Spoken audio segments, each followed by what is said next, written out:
the opening of the Strait of Hormuz, the ending of the Iranian nuclear program.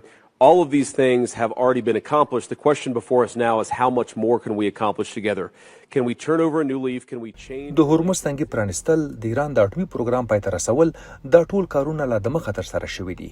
اوس زموږ مخې ته پوښتنه ده چې موږ په ګډه نور څومره څه تر سره کولای شو. آیا موږ نوې پاڼه اړولی شو؟ آیا موږ کولی شو په منځني ختیځ کې اړیکې د تل لپاره بدلې کړو او که بیرته هماغه پخوانۍ لارې ته ستنیږو چې زموږ خوښه نه ده؟ خو بېشکه داسې څه دي چې کیدای شي رامنځته شي. زه د مننې څو نور یادښتونه هم لرم.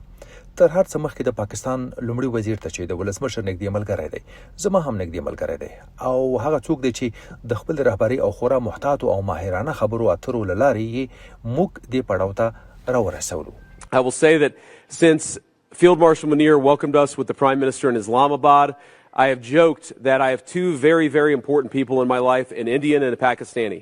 The Indian is my wife and the Pakistani is Field Marshal Munir. And I've probably...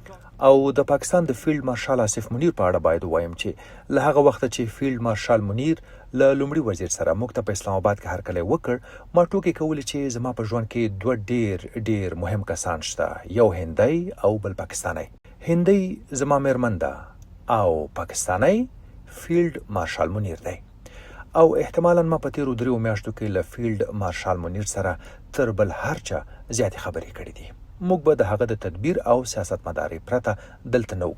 هغه یو ستر پوځي مشر دی، خو زما په اند هغه ځان د یو لوی ډیپلوماټ په توګه هم ثابت کړ.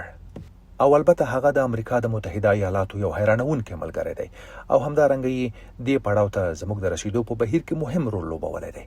زما په اند د امریکا خلکو او د نړۍ خلکو لپاره دا مهمه ده چې درک کړي هغه څه چې موږ یې دې شیبې ته راورسولو د ولسمشر رهبري او د هغه لیوالتیا وه چې داسې یو منځنی ختیځ وویني چې 10 کاله وروسته له هغه منځني ختیځ څخه ډیر توپیر ولري چې 10 کاله مخکې موجود وه. او هغه څه چې موږ دلته د ترسره کولو هڅه کوو ډیر ساده دي.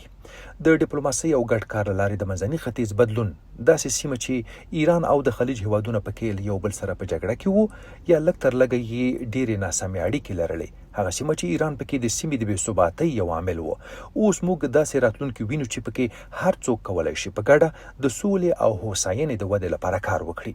موږ په امریکا کې لا د مخه لیدلی چې د تیلو بیې راټیټې شوي دي، د تیلو او ګازو آزاد بهیر مو لیدلی دی، سوله مو لیدلې ده، او اوس هڅه کوو پر دې بنسټ نور هم کار وکړو څو وګورو چې آیا د راتلونکي لپاره لا غوره او لا دوامداره څه جوړولی شو او که نه. دا یوه تاریخي غونډه ده له اسلام آباد او له دې ځایه پرته، یعنی له تیرو څو میاشتو پرته تر دې وړاندې هیڅکله د ایران او امریکا مشرتابه په دومره لوړه کچه سره نه ولیدلي. هغه څه چې ولسمشر له موږ غوښتي دي دا دی چې نوې پاڼه واړوو او د ایران له خلکو سره خپلې اړیکې داسې بدلې کړو چې د دوستۍ غځېدلی لاس ورته وړاندې کړو.